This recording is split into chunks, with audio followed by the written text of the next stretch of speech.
5월은 가정의 달입니다.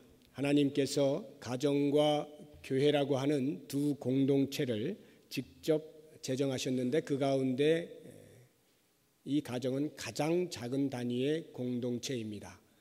이러한 가정들이 몇 가정 모이게 되면 좀 더 큰 교회 공동체가 되는 것입니다.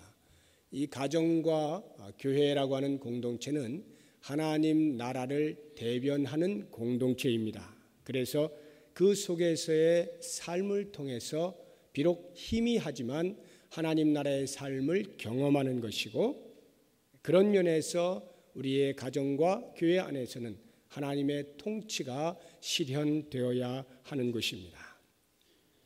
이제 우리는 가정의 달을 맞이해서 오전과 오후로 4주 동안 계속 가정에 관련한 말씀을 듣게 될 것입니다. 제가 믿음으로 가정을 일으키라라고 하는 주제 아래 룻기서를 가지고 4주 동안 한 장씩 살펴볼 것이고요. 오후에는 김상훈 목사님께서 가정의 신비라고 하는 큰 주제 아래서 소주제들을 매주일마다 달리하면서 가정의 이슈들, 부모라든지 자녀라든지 부부관계라든지 또는 결혼생활이라든지 가정 구성원, 이러한 것들을 중심으로 일반적인 가정의 모든 내용들을 담고 말씀을 전할 것입니다. 그래서 오늘부터 여러분들이 오전에도 나오시겠지만 오후에 특별히 마음을 좀 쓰시고 나와주시면 좋겠습니다. 특별히 준비된 말씀들인데 여러분들이 많이 참여하셔서 잘 들으시고 그 말씀의 꼴을 풍성히 먹을 수 있기를 바라고요. 그렇게 말씀의 꼴이 전달되어질 때에 우리의 가정들이 또는 우리 각 사람들이 새롭게 살아나는 역사가 회복되어지고 치유되어지고 새 힘을 얻는 은혜들이 넘쳐날 수 있기를 주님의 이름으로 축원합니다. 이제 저와 함께 룻기를 보겠는데요. 이 룻기는 지난 4월에 보았던 요나서와 흡사합니다. 4장으로 구성되었다는 면에서도 똑같고 또 문학 장르에 있어서 소설적 양식으로 쓰여졌다라고 하는 면에서도 룻기는 동일합니다. 어쩌면 룻기가 요나서보다 먼저 쓰였기 때문에 성경에 나타나고 있는 소설적 양식으로 쓰여진 책으로서는 룻기가 최초의 책이라 할 수가 있겠습니다. 이 룻기는 여러 면에서 매우 독특한 부분이 있습니다. 여러분들이 마태복음 1장을 읽으시다 보면 예수님의 족보가 나오는데 그 가운데 5명의 여인의 이름이 나오죠.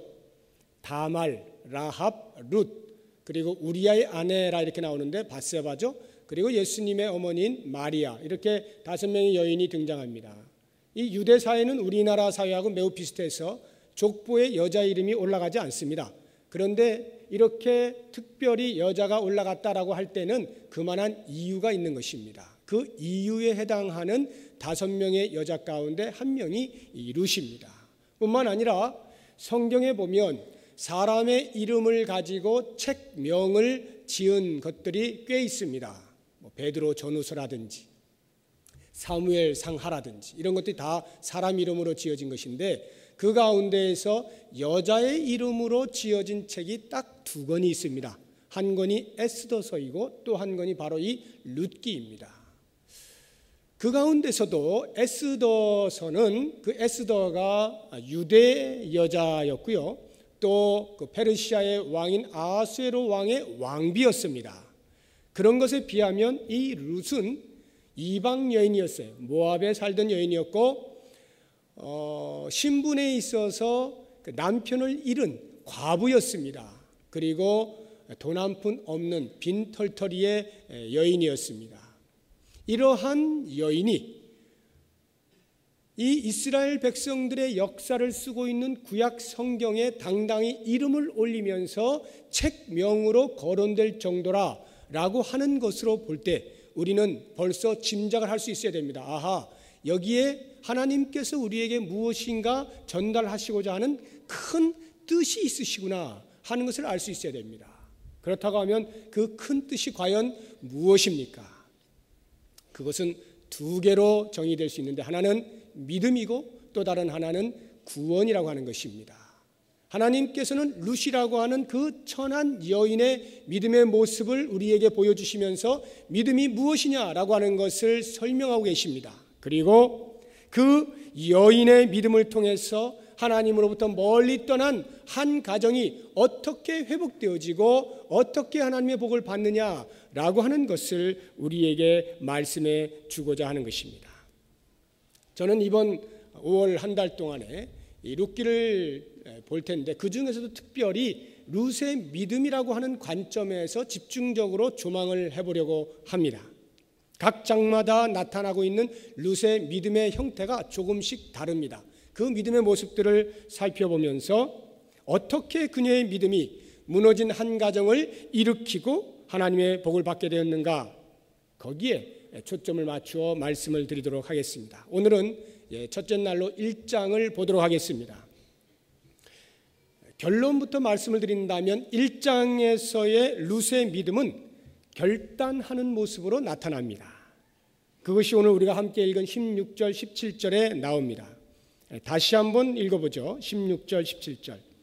큰 소리로 한번 읽어보겠습니다. 시작.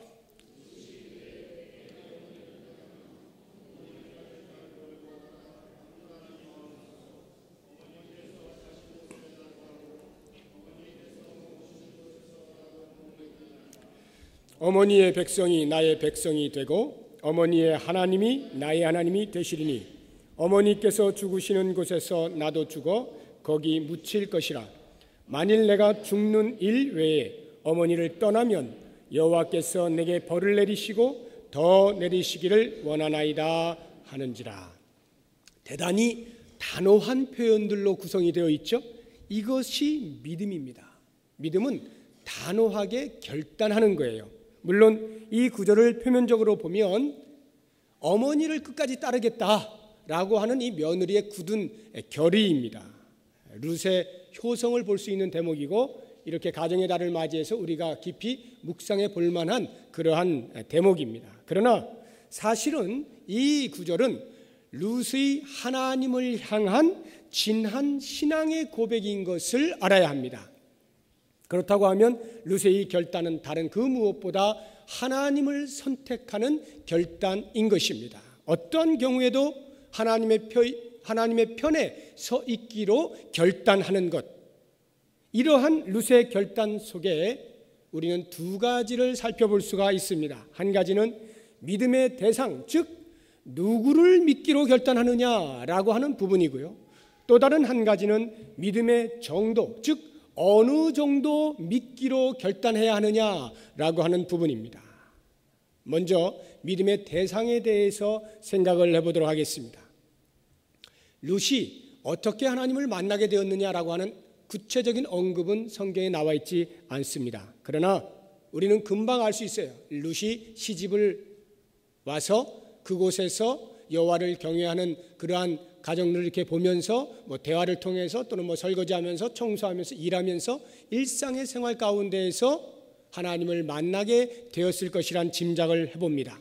그것은 그냥 어렴풋한 짐작이 아니라 너무나 분명한 것이에요. 왜냐하면 이 룻이 나중에 보면 다윗의 족보를 잊지 않습니까?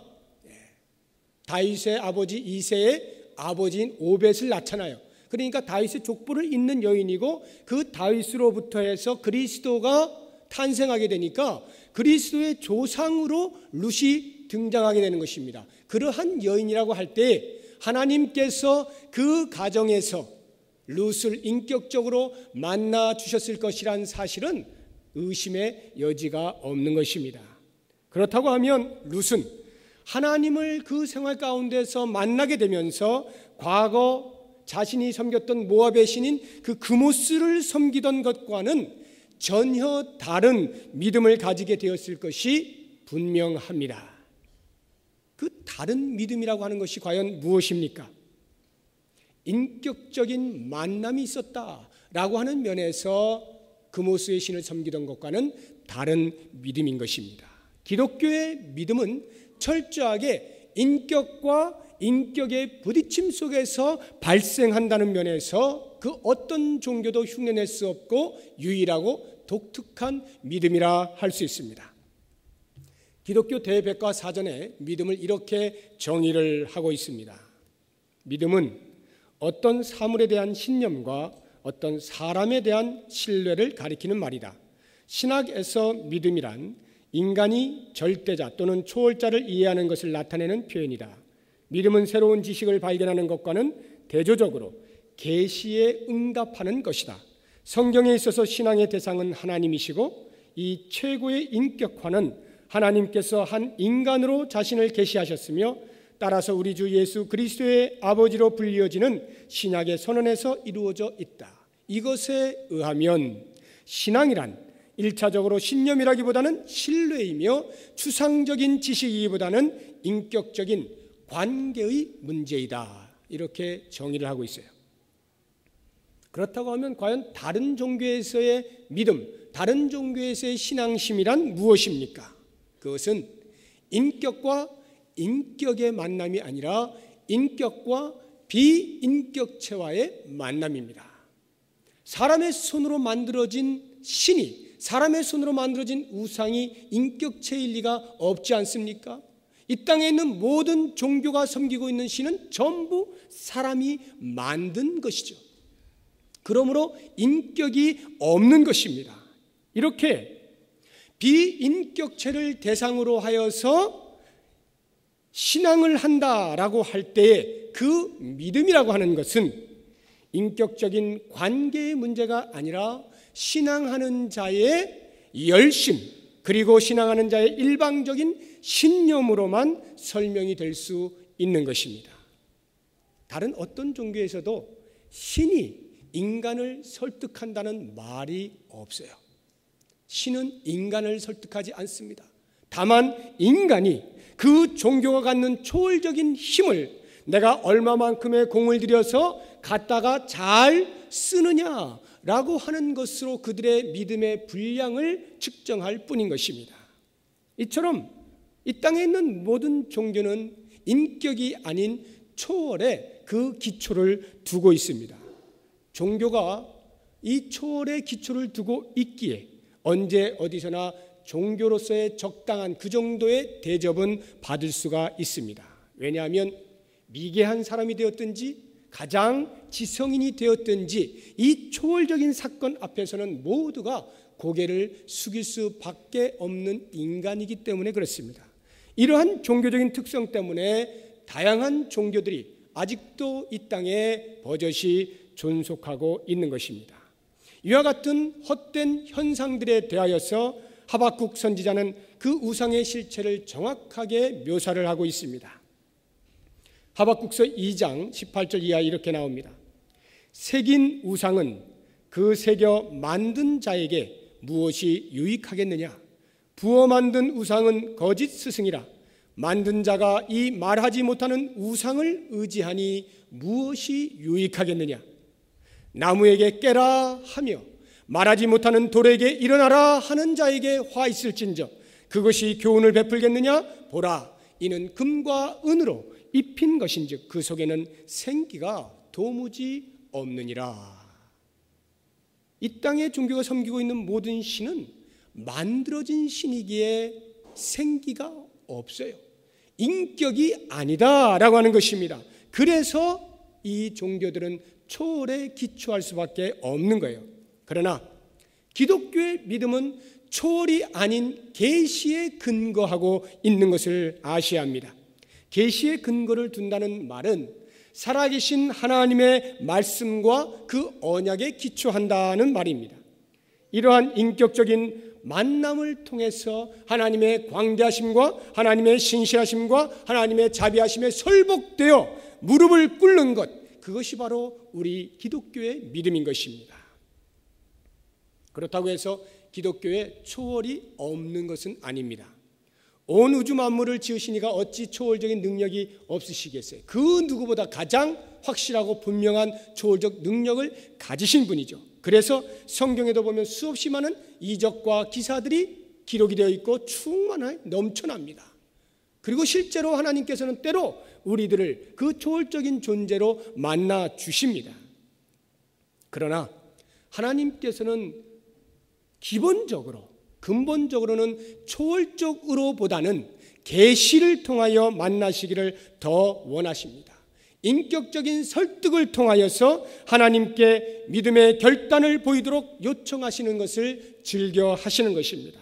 왜냐하면 우리가 바로 인격적인 존재이기 때문에 그래요. 우리가 바로 하나님의 형상대로 지음받은 존재들이기 때문에 그렇습니다. 하나님께서 만약 우리의 믿음을 이끌어내시기 위하여 초월적인 어떤 일들을 사용하실 때에는 우리가 인격적인 반응을 하지 않고 계속 하나님의 말씀을 듣지 않을 때 할 수 없이 사용하시는 것임을 알아야 합니다. 성경에 얼마나 많은 일들이 있습니까? 모세를 부르실 때 하나님께서 인격적으로 다가오시지만 모세가 거부하죠. 그때 하나님이 기적을 보여주시죠. 기드온이 하나님의 말씀을 듣고 바로 반응하지 않으니까 하나님께서 기적을 보여주십니다. 나열하자고 하면 한이 없습니다. 너무나도 미련한 인생, 도저히 계시의 은혜를 깨닫지 못하는 사람들에게만 주시는 특별한 자비의 결과가 바로 이 초월적인 사건들인 것입니다. 그러니까 사람이 특별해서 초월적인 어떤 경험을 하게 하시는 것이 아니라 너무나 미련하니까, 너무나 이 계시의 말씀에 반응하지 못하니까 주시는 것이 초월적 사건이란 말입니다. 그래서 초월로서 하나님을 만난 경험이 있다라고 하는 것은 우리의 자랑거리가 아닌 것을 알아야 합니다. 우리는 보통 간증을 할 때 이와 같은 초월적인 어떤 사건, 경험들을 했을 때에 비로소 간증할 맛이 나고 자랑거리가 된다라고 생각을 하기 쉽습니다. 내가 어젯밤에 잠자는데 갑자기 하나님께서 꿈에 나타나셔가지고 이름을 부르시면서 내일 있을 일을 보여주셨다는 등 하는 이런 초월적인 어떤 사건을 경험한 것이 우리에게는 간증거리가 된다는 말이죠. 그러나 여러분, 사실은 그와 정반대인 것을 아셔야 합니다.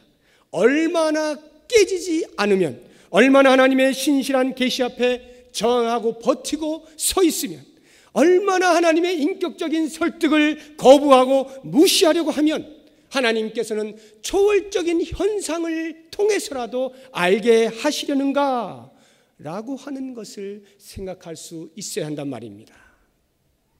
룻이 만난 하나님은 전혀 초월적인 하나님이 아니었습니다. 성경 어디를 뒤져보아도 룻이 초월적인 하나님을 만났다고 기록되어 있지 않아요. 그는 그냥 시집 와서 일상의 삶을 통하여 하나님을 만나게 된 것입니다. 인격적으로 만나게 된 것입니다. 조용히 만났습니다. 룻기서 1장부터 4장 마지막까지 아무리 살펴보아도 극적인 어떤 일들이 일어나지 않습니다. 너무나 조용하고 평범한 일들이 일어나고 있습니다. 그러한 가운데 이 룻은 조용한 중에 엄청난 믿음을 우리들에게 보여주고 있는 것입니다. 어떻게 이러한 믿음이 가능한가요? 그것은 인격적으로 만났기 때문에 가능한 것입니다. 그래서 이러한 인격적인 만남을 경험하게 된 룻은 이런 결단을 내리지 않을 수가 없는 거죠. 어머니의 하나님이 곧 나의 하나님이 되십니다. 내가 전에는 어머니를 통하여 여호와 하나님을 소개받았지만 이제는 내가 직접 하나님이 만나주심으로 경험하게 되었고 인격적인 교제를 나누게 되었습니다. 그러므로 이제는 그 여호와 하나님은 나의 하나님이 되십니다. 이 고백을 하고 있는 것입니다. 사랑하는 성도 여러분, 우리는 과연 어떤 하나님을 믿고 있습니까? 살아계신 하나님의 계시의 말씀이 오늘도 여전히 우리의 가슴을 파고들며 모든 감정을 동원하여서 다가오시는 것을 경험하십니까? 나의 이성에 호소하며 설득하며 깨닫게 하시는 것을 경험하십니까? 하나님과 이러한 인격적인 만남을 통하여 하나님을 전적으로 신뢰하게 되는 것, 이것이야말로 우리가 갖는 믿음이라는 말입니다. 우리에게 가장 좋은 것으로 주기를 원하시는 하나님, 우리에게 무한한 사랑을 나타내 주시는 하나님, 잠시도 우리에게서 눈을 떼지 아니하시는 하나님, 우리의 숨쉬고 밥 먹고 잠자고 일상의 생활하는 모든 영역 가운데에서 함께 하시는 하나님, 바로 그 살아계신 하나님께 우리의 사랑을 드리고 헌신을 고백하며 하나님의 뜻을 좇아 살기로 결단하는 것이 우리의 믿음이어야 하는 것입니다. 바로 이 믿음이 있을 때 그 믿음이 나를 살리고 그 믿음이 내 가정을 살리고 우리의 교회와 민족을 살리게 되는 것입니다. 살아계신 하나님, 그 하나님과의 인격적인 만남을 통한 믿음의 고백이 우리 가운데 있어지기를 바랍니다. 이제 두 번째로 믿음의 정도에 대해서 생각을 해보겠습니다. 어느 정도 믿으면 되느냐 하는 거예요. 어느 정도 믿기로 결단해야 되느냐, 이 부분에서 이제 여러분 모두는 각각 대답이 조금씩 다르실 수 있겠습니다. 그러나 오늘 성경에서 이 룻이 어떻게 표현하고 있는지 한번 보겠습니다. 한마디로 표현하면 죽기까지 믿는다라고 하는 것입니다. 17절에 나오죠. 어머니께서 죽으시는 곳에서 나도 죽어 거기 묻힐 것이라. 만일 내가 죽는 일 외에 어머니를 떠나면 여호와께서 내게 벌을 내리시고 더 내리시기를 원하나이다. 죽음에 이를지라도 결코 믿음의 자리를 떠나지 않겠다라고 하는 결연한 고백인 것입니다.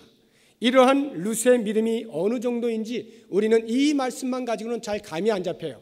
야, 믿음이 참 좋구나, 나도 이런 믿음 가졌으면 좋겠다, 이 정도로 이렇게 피부에 확 와닿지가 않아요. 그런데 이 저자가 말이죠, 룻의 믿음이 어느 정도였는가, 어느 정도의 믿음의 결단인가 라고 하는 것을 우리에게 보여주기 위해서 상대적으로 한 유대인의 가정을 예로 들어놓았습니다. 서두에 그것을 소개를 하고 있죠. 1절을 보십시오. 이렇게 시작되죠. 사사들이 치리하던 때에, 이 말은 이 사사, 지금 룻기가 이 사사 시대에 쓰여졌다는 것인데, 사사 시대는 여러분들이 잘 아시는 대로 각자 자기 소견에 옳은 대로 행하는 아노미 시대였습니다. 아노미, 법이 없는 시대, 무법의 시대, 방향감을 잃어버린 시대, 그와 같은 하나님을 떠난 시대를 배경으로 하고 있는 이 룻기에 처음으로 등장하는 한 유대인 가정을 보시기 바랍니다. 그 가정의 가장의 이름이 2절에 나와 있습니다. 엘리멜렉이라고 하는 사람인데요, 이 엘리멜렉이라고 하는 이름은 여기 외에 다시는 등장하지 않는, 너무나도 간단하고 그냥 엘리멜렉이라고 하는 사람이 자기 아내와 두 아들 데리고 모압으로 이주하였더라, 그리고 그 엘리멜렉이 죽었다, 이것으로 끝나요. 더 이상 어떤 언급이 없는 엘리멜렉이라고 하는 이 이름을 왜 성경이 굳이 기록을 하였을까? 거기에는 큰 뜻이 있어요. 이 믿음의 가정의 가장으로 세움을 받은 엘리멜렉이 어떻게 믿음을 표현하는가, 어떠한 믿음의 결단을 하는가, 어떠한 삶을 사느냐라고 하는 것으로 그 믿음의 가정의 미래 결과에 미치게 된다라고 하는 것을 우리에게 보여주시기 위하여, 가장이 얼마나 중요하냐라고 하는 것을 알려주시기 위하여 일부러 필요도 없는 사람 이름을 적어 놓은 것입니다. 엘리멜렉. 이제 이 엘리멜렉의 행동을 통하여 과연 그 믿음의 가정에 어떠한 영향들이 미쳤는지는 나중에 볼 것입니다. 아무튼 이 엘리멜렉이 자기 아내인 나오미와 두 아들 말론과 기럐을 데리고 그 땅에 흉년이 들자 흉년을 피하여 모압이라고 하는 땅으로 피신을 하였습니다. 우리가 그 장면을 그냥 보자고 하면 별 큰 문제가 없는 것 같아요. 당연히 먹을 것이 없으니까 거기에 앉아 있는 것은 무리죠. 한 가정을 지키는 가장으로서 생계를 이을 책임이 있으니까 당연히 먹을 것을 찾아 떠나는 것은 마땅하고 오히려 책임감이 아주 강한 가장으로 소개되어질 수도 있겠습니다. 그러나 유대인에게 있어서 이 가나안 땅을 떠난다 라고 하는 것은 그러한 차원으로 이해할 것이 아닙니다.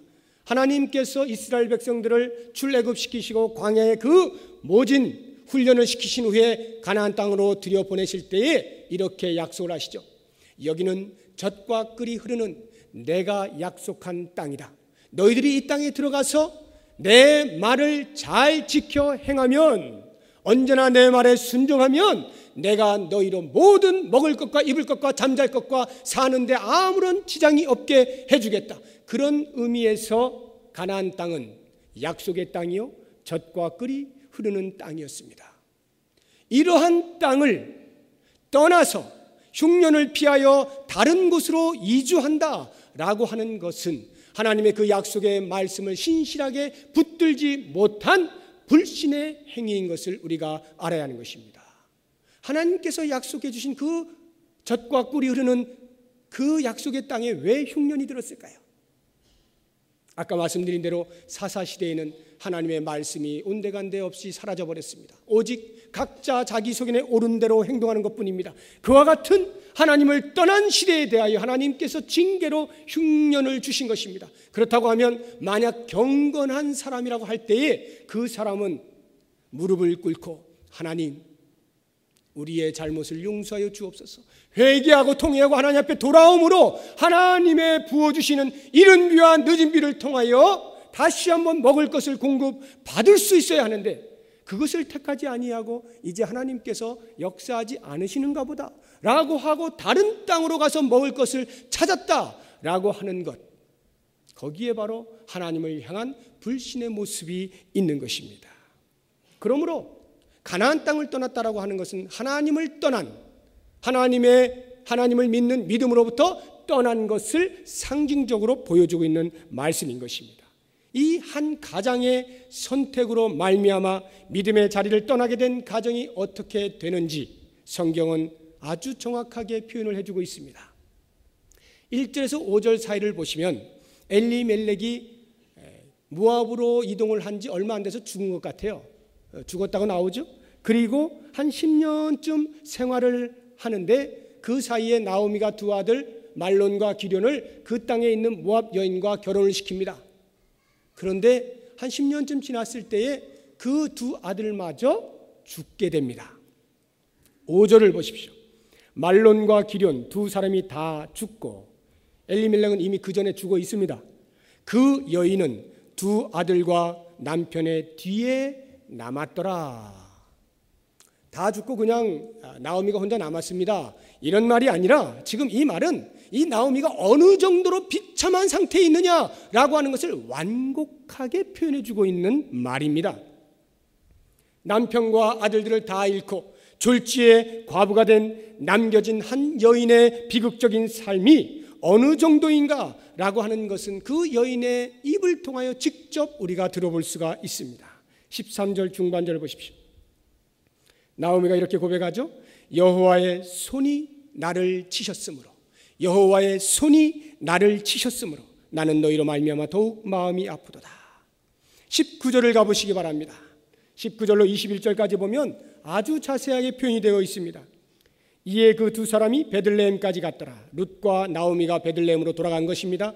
베들레헴에 이를 때에 온 성읍이 그들로 말미암아 떠들며 이르기를 이 이가 나오미냐 하는지라. 나오미와 룻이 등장을 하자 성읍에 있던 사람들이 반가이 맞이했습니다. 그 옛날에 보던 나오미가 맞느냐? 이렇게 말을 할 때에 나오미가 말합니다. 나오미가 그들에게 이르되 나를 나오미라 부르지 말고 나를 마라라 부르라.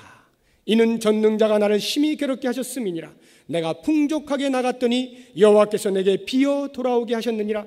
여호와께서 나를 징벌하셨고 전능자가 나를 괴롭게 하셨거늘 너희가 어찌 나를 나오미라 부르느냐 하니라. 이 나오미라는 말은 나오미의 이름이잖아요. 이름의 뜻이 뭐냐면 감미롭다 이런 뜻이에요. 나의 기쁨이다 이런 뜻이에요. 기쁨이 충만하다 이런 뜻인데 그 뜻으로 지어진 이름이 불려지기를 싫어하고 거부하고 오히려 마라라고 하는 이름으로 불러달라는 거예요. 마라가 뭐냐면 여러분 잘 아시는 마라의 쓴물, 괴로움이란 뜻이에요. 기쁨이 괴로움으로 변했다는 것입니다. 하나님을 떠난 이방에서의 삶이 오직 괴로움뿐이었다라고 하는 것입니다. 보십시오. 내가 풍족하게 나갔더니 돌아올 때는 어때요? 비어 돌아왔다. 비록 그들이 먹을 것이 없어 흉년이 들어 이방 땅으로 갔지만 그때는 남편이 있었고 두 아들이 있었습니다. 풍족했습니다. 뭐 그냥 손으로 먹고 사는 거 지장 없습니다. 그런데 그 10여 년이 흐른 다음에 돌아올 때 어떻습니까? 남편 사라졌습니다. 두 아들 어디 간지 모릅니다. 다 죽고 손에는 한 푼 남겨지지 아니한 빈털터리의 모습으로 텅 비어 있는 상태로 돌아오는 것, 이것이 바로 하나님으로부터 떨어져 나간, 믿음의 자리를 떨어져 나간 그 가정의 결과인 것입니다. 얼마나 비참한 모습입니까? 이렇게 세상의 것을 취하기 위하여 믿음의 자리를 떠난 결과는 비참하기 그지 없는 것이에요. 이와 같은 이 한 유대인 가정, 하나님의 택함받은 백성, 선민 유대인 가정이 세상의 것을 위해 믿음을 떠난 것에 비하여 이제 다시 한번 룻의 고백을 보자고요. 룻의 믿음의 결단은 과연 어떠합니까? 그 반대로 룻은 믿음을 얻기 위해 세상의 것을 버리죠. 믿음을 취하기 위해 세상의 모든 것을 포기합니다. 세상적인 관점에서 그의 결단에 어떠한 선한 결과도 기대할 수 없습니다. 생각해 보십시오. 자기가 자라던 곳을 떠납니다. 향수병이 걸릴 것을 뻔히 압니다. 한 번도 가본 곳이 아닙니다. 게다가 더 중요한 것은 유대인이 모압으로 이주해 오는 것과는 비교할 수 없는 엄청난 어려움이 있는데, 이방인이 유대 사회로 들어간다라고 하는 것은 당시 유대인들이 자기 민족 아닌 다른 모든 이방인에 대하여 개 취급을 하고 있는, 짐승 취급을 하고 있는, 경멸의 눈으로 보고 있는 그러한 상황 속으로 지금 들어가는 거거든요. 견딜 수 없죠. 참을 수 없습니다. 모든 모욕이 있을 것이 뻔합니다. 그러한 것들을 다 예상하면서 이 룻은 모압 땅을 떠나 어머니를 따라서 베들레헴으로 가기로 작정을 하는 그러한 믿음의 결단인 것입니다. 고향 땅에 있으면 얼마나 편합니까? 자기가 익숙한 삶을 그대로 살 수 있습니다. 또 아직 젊으니까 새로 결혼을 할 수도 있습니다. 새로운 인생을 꾸려갈 수도 있습니다. 다 늙은 과부를 모시고, 그 어머니를 모시고, 자기도 과부의 신세를 가지고 돈 하나 없이 빈털터리로 전혀 알지 못하는 그 낯선 땅, 게다가 경멸의 땅, 그리로 들어간다라고 할 때 보통 믿음을 가지고 어떻게 가겠다라는 결단을 할 수가 있겠느냐는 것입니다. 룻의 믿음의 결단은 어마어마한 것이에요. 그래서 이것을 가리켜 죽기까지라고 하는 것입니다. 믿는데 어느 정도까지 믿느냐? 죽기까지 믿겠다라고 하는 것이죠. 세상의 그 어떤 것과도 죽음이 온다 할지라도 나는 믿음과 바꾸지 않겠다라고 하는 그러한 믿음인 것입니다. 이러한 믿음 때문에 룻기 뒤편을 보면 그 믿음의 결과가 말할 수 없는 축복으로 오는 것을 우리는 잘 압니다. 그래서 믿음으로 가정을 일으키라 라고 제가 제목을 정한 거예요. 믿음의 삶을 살 때에 하나님께서 부으신 놀라운 은혜가 있다라고 하는 것입니다. 그러나 제가 한 가지를 더 덧붙여야 되겠습니다. 우리가 이렇게 믿음의 삶을 살면 그에 따라 좋은 결과가 오는 것이 일반적인 하나님의 법칙임에는 틀림이 없습니다. 그러나 간혹 가다가 그렇지 않을 때가 있어요. 세상적인 관점에서 볼 때 그냥 비참한 생을 맞이하고 끝나는 그러한 믿음이 있을 수도 있습니다. 성경의 인물로는 아벨이 그렇고 나봇이 그렇습니다. 하나님에 의해서 아벨과 그 제사는 받아들여졌고, 그런데 놀랍게도 하나님에 의해서 배척을 받은 가인의 손에 의하여 죽음을 당하는데, 그 죽음 앞에 아벨은 아무런 힘도 쓰지 못한 채 그냥 그 자리에서 죽고 사라집니다. 하나님이 받으시는 제사를 드렸던 아벨의 믿음이 그 결과로 죽음이었어요. 나봇은 어떻습니까? 하나님께서 약속하신 땅, 그 기업을 고수하기 위해서 몸부림치다가 이세벨에 의해서 그냥 돌에 맞아 죽지 않습니까? 다른 어떤 일이 벌어지지 않아요. 그냥 맞아 죽어요. 죽는 것으로 성경은 끝나버립니다. 그리고 아무 말도 하지 않습니다. 우리가 볼 때는 이렇게 믿을 바에 뭐하러 믿겠나 라는 생각을 할 수가 있어요. 그런데 성경을 잘 보시면 그 믿음을 들어서 이것이야말로 하나님께서 원하시는 믿음이요, 온 역사 가운데 모든 믿음의 사람들이 본받아야 할 믿음이라고 계속해서 말씀을 해주고 있는 것입니다. 당대에는 아무것도 일어나지 않는 것처럼 보였지만 하나님의 관점에서 하나님이 역사 속에서 평가하시는 것은 어마어마한 믿음의 거인으로 그들을 세워 놓았다는 말입니다. 이런 걸 볼 때 기독교의 믿음이라고 하는 것은 세상의 기준에서 행복이냐 불행이냐라고 관하여 말하는 것에 대해서 아무런 관심이 없는 것을 알아야 합니다. 기독교의 믿음은 그런 것과 관심이 없어요. 하나님의 관점과 하나님의 입에서 나오는 말씀에서 어떻게 판단되어지느냐라고 하는 것으로 기독교의 믿음, 나의 믿음은 가치가 있게 되는 것입니다. 이 믿음의 결단, 이것을 보다 좀 실감나게 이 룻의 믿음의 고백이 나의 좀 고백이 되어야겠는데, 지금 이 룻이 고백한 내용은 어머니의 하나님이 나의 하나님이라고 이렇게 해서 조금 우리의 믿음을 정확하게 표현하기 좀 부족함이 있어요. 그래서 제가 각색을 해보았습니다. 저와 함께 한번 각색한 말씀을 읽어보겠는데, 다시 한번 16절을 보십시오. 16절 17절에 이 두 절이 룻의 신앙의 고백인데, 죽기까지 따르겠습니다라고 하는 것인데, 오늘날의 우리의 믿음의 고백으로 한번 바꿔봅니다. 어머니라고 하는 그 단어 대신에 거기에 전부 예수님을 한번 넣어서 읽어보도록 하겠습니다. 어머니라고 하는 단어 대신에 예수님을 넣어서 나의 고백으로 한번 진지하게 고백을 해보겠습니다. 시작. 룻이 이르되 내게 예수님을 떠나며 예수님을 따르지 말고. 다시 하겠습니다. 룻이 아니죠? 나네요, 나. 예. 자, 그럼 이제 룻이 이르되 이거 빼고 그 다음부터 다시 하겠습니다. 시작. 내게 예수님을 떠나며 예수님을 따르지 말고 돌아가라 강권하지 마옵소서. 예수님께서 가시는 곳에 나도 가고 예수님께서 머무시는 곳에서 나도 머물겠나이다. 예수님의 백성이 나의 백성이 되고 예수님의 하나님이 나의 하나님이 되시리니 예수님께서 죽으시는 곳에서 나도 죽어 거기 묻힐 것이라. 만일 내가 죽는 일 외에 예수님을 떠나면 여호와께서 내게 벌을 내리시고 더 내리시기를 원하나이다. 아멘입니까? 이것이 과연 우리의 믿음의 고백입니까? 예수 그리스도와 함께 죽고 예수 그리스도와 함께 살기로 작정하는 것, 이것이 바로 우리의 믿음의 분량이요, 믿음의 정도요, 믿음의 크기인 것입니다.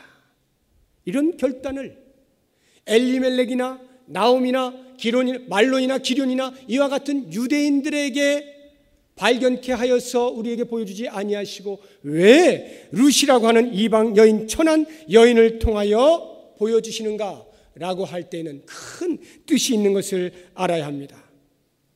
모든 유대 민족들을 다 제치고 하찮은 이 모압 여인 룻을 통하여 믿음이 무엇인지를 보여주시는 이유는 하나님의 믿음을 지킴에 있어서 사람의 방법과 상식으로서가 아닌 하나님의 편에 선자면 누구를 막론하고 그 일을 감당할 수 있는 자임을 보여주기 위함입니다. 한 가정을, 그것도 선민 이스라엘 백성에 속한 유대 가정을 세움에 있어서 이방 여자를 들어 사용하실 때에는 하나님을 믿는 믿음만으로 그 일이 일어난다라고 하는 것을 우리에게 보여주기 위함이란 말입니다.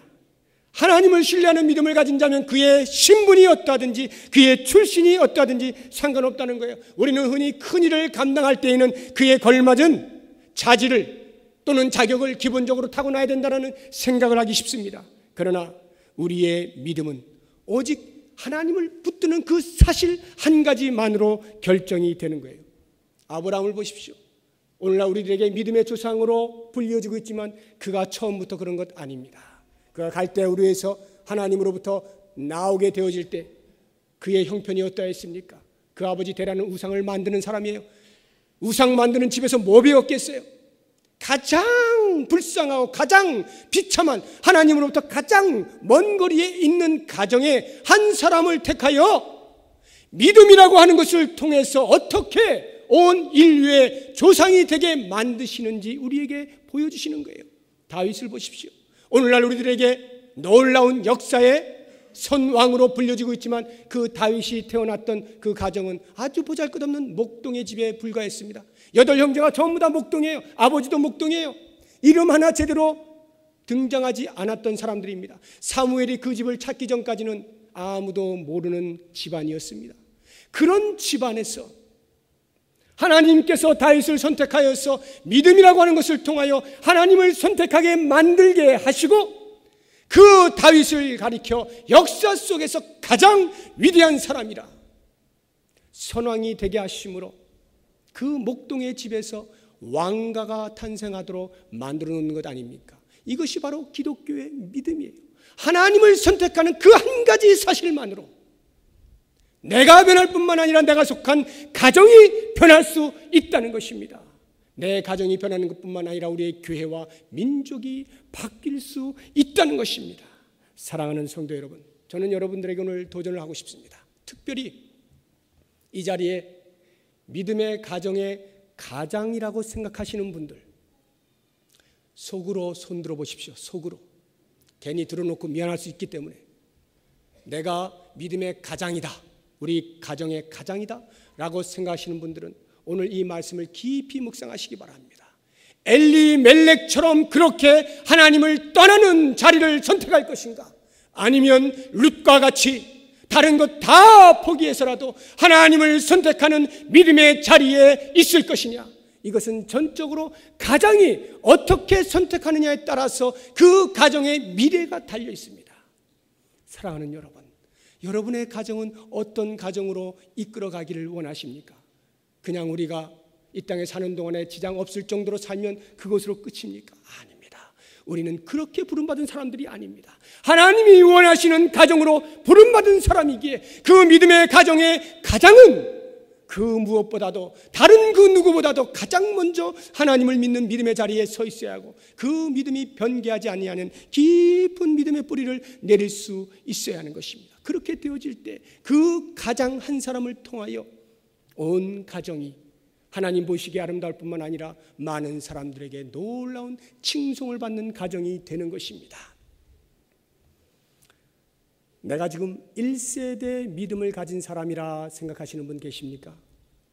우리 가족 가운데에서 지금까지 우리 가문 중에 아무도 우리 윗대로 예수님을 믿지 않고 내가 지금 처음이다 라고 하시는 분들, 외로운 전투를 하실지도 모르겠습니다. 많은 친지들에 의해서 핍박을 받을런지도 모르겠습니다. 괴로울 것입니다. 힘들 것입니다. 제사의 문제로 티격태격 싸우는 일도 있을 것입니다. 또는 문화의 차이로 인해서 대화가 안 통하는 그런 일도 벌어질런지도 모르겠습니다. 많은 고통이 있을 것입니다. 그러나 여러분, 혼자 싸우고 있는 것이 아닙니다. 하나님을 믿기로 작정하는 그 순간 이미 하나님은 우리의 편이 되어주시고, 그 하나님의 편에 선 모습을 보고 하나님께서는 그 모든 어려운 역경들을 딛고 일어나 우리가 예상할 수 없고 상상할 수 없는 놀라운 복의 자리로 우리를 이끄십니다. 나 한 사람이 예수를 처음 믿어 그 가정에 들어갔다 할지라도 그 가정에서 나를 통하여 예수를 믿는 사람들이 계속적으로 들어오게 되고, 그 가정이 예수 믿는 가정으로 변화될 뿐만 아니라 그와 같은 일을 통하여 우리의 가문이, 우리의 후손들이 믿음의 가문으로 우뚝 서게 되고 역사 가운데에서 믿음의 가문이라 일컬어지게 되는 것입니다. 그러므로 나 한 사람의 믿음, 하나님을 온전히 신뢰하고 인격적인 만남을 갖는 믿음, 그리고 그 믿음이 내가 죽기까지 변하지 않겠습니다라고 하는 그 결연한 믿음, 이것을 통하여 내가 살고 내 가정이 사는 놀라운 복의 통로가 다 되시기를 예수의 이름으로 축원합니다.